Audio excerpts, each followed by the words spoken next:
इस वीडियो को ध्यान से देखिए। Who is the president of India? Narendra Modi. Narendra Modi. अब ऐसा नहीं है कि हम इंडियंस के साथ ही ऐसा हो रहा है, अमेरिकन्स भी इतने ही तेज हैं। How long is a quarter of an hour? 25 minutes. There you go. अब सबसे शॉकिंग बात यह है कि ये सारे लोग पढ़े लिखे लोग हैं जो कि इन बेसिक क्वेश्चंस के आंसर भी नहीं दे पा रहे। मगर सवाल ये है कि जब एजुकेशन सिस्टम ही इन लोगों को पढ़ा लिखा बोल रहा है तो इसका मतलब तो ये हुआ कि एक्चुअल में हमारा एजुकेशन सिस्टम ही केपेबल नहीं है इंटेलिजेंस को एक्चुअल में मेजर करने के लिए। और सबसे डरावनी चीज तो ये है कि कहीं हमारे साथ भी ऐसा तो नहीं हो रहा कि हमारा एजुकेशन सिस्टम हमें बोल रहा है कि हम फर्स्ट आ रहे हैं और एक्चुअल में ये मेजरमेंट, ये सारे रिपोर्ट कार्ड वगैरह बकवास हैं। अब ये समझने के लिए कि हम इंटेलिजेंस कैसे मेजर कर सकते हैं और एक्चुअल में हम किसी भी सब्जेक्ट में एक्सपर्ट कैसे बन सकते हैं, इसके लिए हमें सबसे पहले ब्लूम्स टेक्सोनॉमी को समझना पड़ेगा। तो जो मिस्टर बेंजामिन ब्लूम थे वो एक फेमस साइकोलॉजिस्ट थे जिन्होंने अपनी जिंदगी के 50 साल सिर्फ इस चीज में लगाए कि क्या चीज है जो किसी को एक्सपर्ट बनाती है। और 1950s में इस 50 साल की रिसर्च के बाद उन्होंने एक 6 स्टेप फ्रेमवर्क दिया जिसे कहा गया ब्लूम्स टेक्सोनॉमी, जिसे कोई भी स्टूडेंट किसी भी सब्जेक्ट में एक्सपर्ट बन सकता है। इन 6 स्टेप में सबसे पहले जो 3 स्टेप हैं उन्हें ब्लूम्स ने लॉट्स कहा, यानी लोअर ऑर्डर थिंकिंग स्किल। ये 3 स्टेप्स बहुत जरूरी हैं, लेकिन ये हमें एक्सपर्ट नहीं बनाते हैं और मैक्सिमम पॉपुलेशन बस यहीं पर रुक जाती है। तो ये 6 स्टेप एग्जैक्टली समझने के लिए हम मानते हैं कि आप पेंटिंग में एक्सपर्ट बनना चाहते हो और अभी आपको पेंटिंग के बारे में कुछ भी नहीं पता, तो पेंटिंग सीखने के लिए सबसे पहले आपका स्टेप आएगा रिमेम्बरिंग। ये जो लेवल 1 है ये बहुत इंपॉर्टेंट है। इसमें हमें चीजों के नाम याद रखने हैं, जैसे कि पेंटिंग की कौन कौन सी टेक्निक होती है, बेसिक कॉन्सेप्ट्स क्या होते हैं, टूल्स क्या होते हैं, एक्सेट्रा। फॉर एग्जांपल इस स्टेप में आपको ये पता होना चाहिए कि कितने टाइप के पेंटिंग ब्रश हैं, जैसे कि राउंड ब्रश लाइंस पेंटिंग में डिटेल बनाने के लिए यूज होता है, जबकि फ्लैट ब्रश हमें ब्रॉड स्ट्रोक बनाने के लिए चाहिए होता है। इतना ही नहीं, अगर हमें पेंटिंग सीखनी है तो इस स्टेज में हमें कलर थ्योरी के बेसिक्स भी पता होने चाहिए कि प्राइमरी कलर 3 टाइप के होते हैं जिनको यूज करके हम कोई भी और कलर बना सकते हैं, जैसे कि रेड और येलो को मिक्स करके हम ऑरेंज बना सकते हैं। इसके बाद हमें कलर व्हील के बारे में पता होना चाहिए कि एक कलर का कॉम्प्लीमेंट्री कलर क्या होता है। जैसे कि कलर व्हील कहता है कि अगर आपका बैकग्राउंड कलर पर्पल है तो उसमें येलो कलर का टेक्स्ट लिखो ताकि मैक्सिमम कॉन्ट्रास्ट क्रिएट हो। इसके साथ साथ हमें रट्टा मानना पड़ेगा आर्ट की वोकैबुलरी के बारे में, यानी कि एक पेंटिंग का अगर हम ह्यू बढ़ा देते हैं तो वो पेंटिंग कैसे दिखेगी, सैचुरेशन इंक्रीज करते हैं तो क्या होगा, और अगर ग्रेडियंट और टेक्सचर के साथ छेड़छाड़ करते हैं तो क्या होगा। जब इतनी चीज का रट्टा हमने मार लिया है तो अब हमने लेवल 1 क्लियर कर लिया है। और इसके बाद ब्लूम्स टेक्सोनॉमी में सेकंड स्टेप आता है अंडरस्टैंडिंग। अंडरस्टैंडिंग का मतलब हुआ कि जो भी हमने रट्टा मारा है उसके पीछे हमें वाई पूछना है। Why why why. For example जो हमने पहले स्टेप में कलर मिक्सिंग और हार्मनी के बारे में सीखा था कि रेड और येलो मिक्स करके ऑरेंज बनता है, या फिर हम साथ में ये भी सोच रहे हैं कि जो रेड और ऑरेंज है ये तो वार्म कलर है। इन कलर्स को देखने पर लोगों को एनर्जी और पैशन की फीलिंग आती है। और इसके जो ऑपोजिट कलर हैं कूल कलर्स जैसे कि ब्लू, ग्रीन एक्सेट्रा, ये थोड़े दुख के इमोशन हैं। इसलिए अगर हमने मूवीज में नोटिस किया होगा कि किसी भी दुख मूवमेंट पर यही वाले कलर्स यूज किए जाते हैं, और मैरिजेस की फोटोग्राफ में ये कलर कभी भी यूज नहीं होते, हमेशा वार्म कलर यूज होते हैं।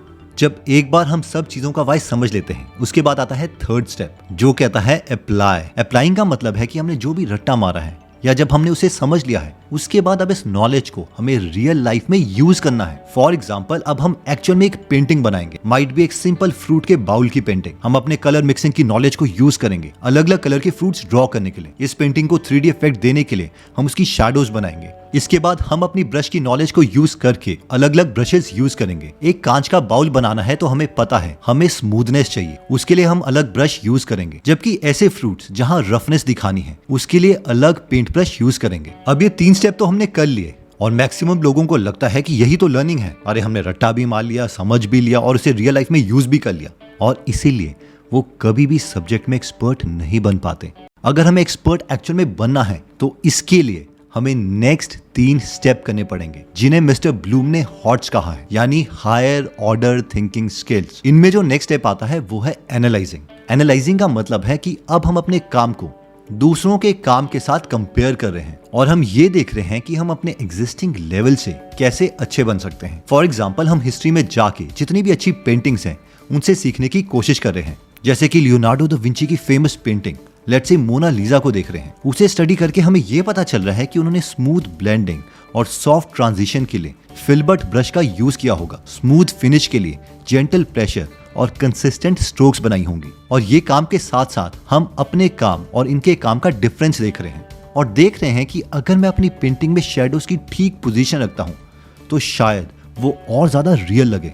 हम अपने से पूछ रहे हैं कि क्या मैंने आसमान के कलर में ज्यादा ही वाइब्रेंट कलर तो नहीं डाल दिए, क्योंकि मुझे जो अपनी पेंटिंग में मूड चाहिए था वो तो खुशी का था, लेकिन कुछ ओवर तो नहीं हो गया। अपनी एग्जिस्टिंग स्किल को लोगों की स्किल के साथ कंपेयर करने के बाद हमें नेक्स्ट स्टेप में आना पड़ेगा, जो कि है इवैल्यूएटिंग। इवैल्यूएटिंग का मतलब है कि जब हमने अपनी टेक्निक औरों की टेक्निक से कंपेयर कर दी, अब इस कंपैरिजन के बाद हमें वो एग्जैक्ट मेथड्स ढूंढने पड़ेंगे जिससे हम उन्हीं डिफरेंसेस को रेप्लिकेट कर पाए। फॉर एग्जांपल, अगर टेक्निक्स को कंपेयर करने के बाद आपको लगता है कि लियोनार्डो विंची की तरह अगर मुझे अच्छा टेक्सचर अचीव करना है तो मुझे तो पैलेट नाइफ भी चाहिए, लेकिन मेरे पास तो सिर्फ ड्राई ब्रश है। और ये डिफरेंस समझने के बाद आप मार्केट में जाते हो और आप पैलेट नाइफ्स खरीद लेते हो। उसके बाद पैलेट नाइफ को यूज करके ये नई स्किल डेवलप करते हो।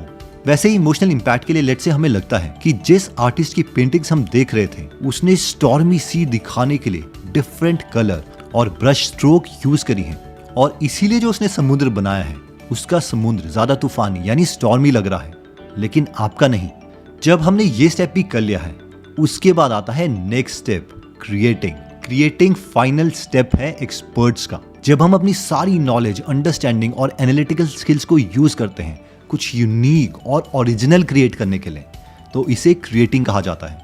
फॉर एग्जाम्पल, हमने स्टडी तो कर लिया था कि लियोनार्डो द विंची का पेंटिंग स्टाइल क्या था, लेकिन अब आप सोचते हो कि अगर मैं खुद अर्बन रिफ्लेक्शंस और इस पर बहुत सी पेंटिंग बनाऊं तो, जैसे कि शहर की लाइफ में बिल्डिंग्स की जब रिफ्लेक्शन पानी, ग्लास और मेटल में पड़ती है तो वो कैसे रिफ्लेक्ट होती है। हम अपनी लाइट, रिफ्लेक्शन और अलग अलग टेक्सचर की अंडरस्टैंडिंग को यूज करते हैं एक ऐसा यूनिक स्टाइल क्रिएट करने के लिए जो बाकी लोग स्टडी करेंगे खुद एक्सपर्ट बनने की जर्नी में। हो सकता है पेंटिंग बनाने में आप सिर्फ यूनिक एंगल स्टाइल में ही नहीं बल्कि डिफरेंट कलर कॉम्बिनेशन में भी देना चाहते हो, यानी ऑयल पेंटिंग और वाटर कलर को मिक्स करके एक नया पेंटिंग स्टाइल बनाना चाहते हो। अब हम आते हैं मेन सवाल पर, क्योंकि अभी हम इस ब्लूम टेक्सोनॉमी के 6 लेवल को सिर्फ समझे हैं, लेकिन इसे अप्लाई करना कैसे है, मेन सवाल तो ये है ना। तो इससे पहले कि मैं ये बताऊं कि इस नॉलेज को किसी भी सब्जेक्ट में अप्लाई करना कैसे है, पहले मैं 2 मेन रिसर्च के बारे में बता देता हूं जिससे हम फिजिकली रेडी होंगे नई चीजों को सीखने के लिए। देखो, सबसे पहले है कॉफी इनटेक। तो बहुत सी रिसर्च ये प्रूव कर चुकी है कि जब भी हम कॉफी पीते हैं तो हमारा ब्रेन एक्टिव होता है नई लर्निंग्स के लिए। अब ऑब्वियसली बहुत ज्यादा कॉफी भी अच्छी नहीं है, लेकिन मुझे लगता है कि ये चीज आपको पता होनी चाहिए थी। नेक्स्ट है फिजिकल एक्सरसाइज। अब हम जब भी मूव करते हैं, चाहे वो डांस है या कोई स्पोर्ट है, हमारी बॉडी ज्यादा लर्न कर पाती है। इसलिए कोई भी फिजिकल एक्टिविटी अगर हम हर रोज करते हैं 1-2 घंटे के लिए, तो फिजिकली आप तैयार होंगे नई चीजों को सीखने के लिए। ओके, तो अब हम वापस आते हैं ब्लूम टेक्सोनॉमी में। अगर हमें पेंटिंग के अलावा किसी कंप्लीटली डिफरेंट सब्जेक्ट में एक्सपर्ट बनना है तो सवाल ये है कि सबसे पहले मुझे पता कैसे चलेगा कि मैं एक्सपर्ट बन गया हूं। तो इसके लिए मैं 2 एग्जांपल दूंगा, इसे बहुत ध्यान से सुनना, यह आपकी लाइफ का सबसे इंपॉर्टेंट पार्ट हो सकता है। देखो, हमें करना क्या है कि हमें पहले मेटा लर्निंग करनी है, यानी हमें पहले से ये पता होना चाहिए कि वो जो 6 लेवल्स हैं वो दिखते कैसे हैं। फॉर एग्जाम्पल, अगर हमें कंपाउंड इंटरेस्ट सीखना है तो हम ChatGPT से पूछ सकते हैं, ask me 6 questions on compound interest to test my knowledge based on the 6 levels of Bloom's taxonomy, और वो हमें ये 6 लेवल के क्वेश्चन देगा जिससे हमें पता चल जाएगा कि अभी हम किस लेवल पर हैं और 6 लेवल में पहुंचने के लिए हमें कौन कौन सी कैपेबिलिटी बनानी है। Level 1, remember. क्या तुम कंपाउंड इंटरेस्ट के फॉर्मूले बता सकते हो, उसे कैसे कैलकुलेट किया जाता है और उसमें कौन कौन से वेरिएबल्स हैं।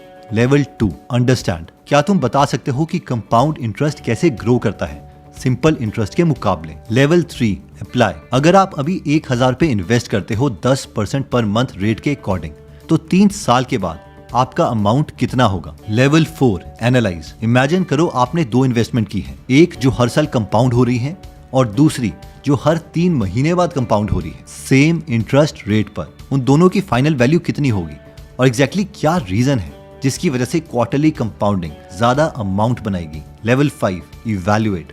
अगर मैं आपको 2 ऑप्शन दूं, पहला ऑप्शन है कि आपका पैसा रोज कंपाउंड हो रहा है 5% पर, या दूसरा ऑप्शन है कि वही पैसा हर साल कंपाउंड हो रहा है लेकिन 20% पर, तो आप अपने पैसे कहां डालोगे और क्यों।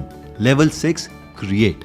आप खुद के लिए और अपनी फैमिली के लिए एक फाइनेंशियल प्लान क्रिएट करो जिसमें कंपाउंडिंग फ्रीक्वेंसी, टाइम और रेट ऑफ रिटर्न के बेसिस पर हम डिसीजन लेंगे कि कैसे हम अपनी रिटायरमेंट तक पहुंच सकते हैं। सारी चीजें आपको क्लियर हो जाए, इसके लिए मैं एक और बहुत इंटरेस्टिंग एग्जांपल लेता हूं जिसमें मैक्सिमम लोगों का इंटरेस्ट है, वो है कुकिंग। अब इसमें कैसे एक्सपर्ट बने? देखो, हम सेम क्वेश्चन ChatGPT से पूछेंगे कि ब्लूम्स टेक्सोनॉमी के अकॉर्डिंग मुझे 6 लेवल के लिए क्वेश्चन दो, तो हमें ये 6 लेवल ऑफ क्वेश्चन मिले। लेवल 1, रिमेंबर, क्या तुम 5 कुकिंग टेक्निक और किचन टूल्स का नाम बता सकते हो? आसान है। लेवल 2, अंडरस्टैंड, तुम सब्जियों को रोस्ट जब करते हो और बॉईल करते हो तो बॉईल करने से कौन सा फ्लेवर आता है और रोस्ट करने से कौन सा फ्लेवर आता है? लेवल 3, अप्लाई, तुम एक बेसिक ऑमलेट बनाओ लेकिन इस तरीके से बनाओ कि वो थोड़ा फ्लफी हो और पूरा ऑमलेट इवनली पका होना चाहिए। इसके लिए जो सारे स्टेप्स भी हैं वो भी लिखो। लेवल 4, एनालाइज, इमेजिन करो तुम एक डिश टेस्ट करते हो, उसका टेक्सचर भी ठीक नहीं है और वो थोड़ा बेस्वाद है।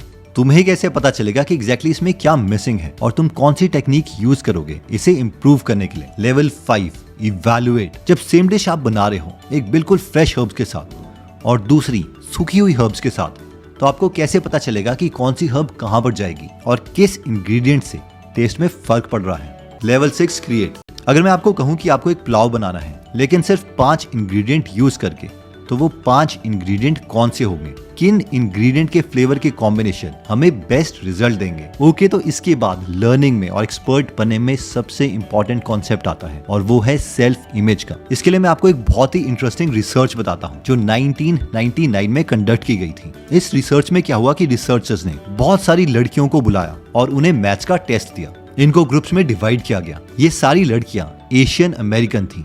अब इनमें से कुछ लड़कियों को कहा गया कि ये लो, ये तुम्हारा टेस्ट है मैथ्स का, लेकिन तुम एक लड़की हो।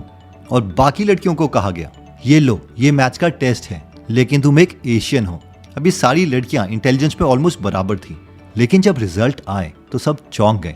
जिन लड़कियों को कहा गया था कि तुम एक लड़की हो उनके कम मार्क्स आए, लेकिन जिन लड़कियों को कहा गया था कि तुम एशियन हो उनके ज्यादा मार्क्स आए। ऐसा क्यों हुआ? क्योंकि ये सेल्फ इमेज है लोगों की कि जो भी एशियंस होते हैं वो मैथ्स में अच्छे होते हैं और लड़कियां मैथ्स में उतनी अच्छी नहीं होती। In short, blooms taxonomy super है, अमेजिंग है, लेकिन सेल्फ इमेज सबसे कोर है कि अगर हम बिलीव नहीं कर पाएंगे कि हम अच्छे हैं तो हम उस चीज में कभी भी अच्छे नहीं बन पाएंगे। तो एक बार मैं रिवाइज करवा देता हूं कि हमने क्या क्या किया है। सबसे पहले हमने ब्लूम्स टेक्सोनॉमी के 6 लेवल्स देखे जो हमें बताते हैं कि कब हम एक्सपर्ट बन गए हैं और करंटली हम किस लेवल पर हैं। सेकंड, हमने देखा कि ब्लूम्स टेक्सोनॉमी एक्चुअल में हमें यूज कैसे करनी है और वो ऑब्वियसली था कि ChatGPT से क्वेश्चंस पूछ के। थर्ड, हमने देखा था कि जल्दी लर्न करने के लिए फिजियोलॉजिकल चीजें जो हमारा ब्रेन एक्टिव कर सकती हैं वो क्या है। 1, कॉफी इनटेक, बहुत ही लिमिटेड क्वांटिटी में, और 2, फिजिकल एक्टिविटी। और फाइनली हमने देखा कि जो सेल्फ आइडेंटिटी है उसे कैसे इंप्रूव करना है। देखिए, अगर आप कोई भी नॉलेजेबल कंटेंट मिस नहीं करना चाहते तो मेरा एक लाइव वर्क है जो कि है गीगल एप्लीकेशन, जहां पर 200 से ज्यादा बुक समरीज हिंदी में फ्री में अवेलेबल है और हर हफ्ते हम इसमें एक फ्री बुक समरी ऐड करते हैं जिन्हें आप सुन भी सकते हैं और पढ़ भी सकते हैं। और अगर आपको हमारा काम पसंद आता है तो आप एक सब्सक्रिप्शन भी बाय कर सकते हैं, जिसको बाय करने पर 2000 से ज्यादा बुक समरीज अनलॉक हो जाती है। तो अगर आप नॉलेज में इंटरेस्टेड हैं तो उसका लिंक मैं डिस्क्रिप्शन और फर्स्ट कमेंट में दे दूंगा। और हाँ, अगर आपका कोई भी फ्रेंड या फैमिली मेंबर है जो सिर्फ फ्रट्टे मारी जा रहा है और उसे ये नहीं पता कि एक्चुअल में 6 लेवल कौन से हैं, उनके साथ ये वीडियो जरूर शेयर कीजिए। मिलते हैं दोबारा नेक्स्ट वीडियो में। जय हिंद।